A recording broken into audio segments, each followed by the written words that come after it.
How to open up a new Hellotalk account. The first things first, if you have currently logged in to Hellotalk, you must log it out first for you to be able to create a new account. Now, these are going to be the options that you can go ahead and create for you to be able to create a new account. Now, all you have to do is to either sign in with Google through Facebook or email or HelloTalk account. Now, right now, let's go ahead and try this log in with our Google.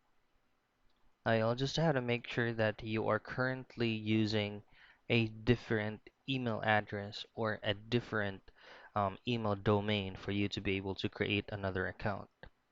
So that's basically it. Once you have logged into a different account, you can go ahead and engage to a different language that you can go ahead and learn, and you can connect with people as well, join voice rooms, and that's it.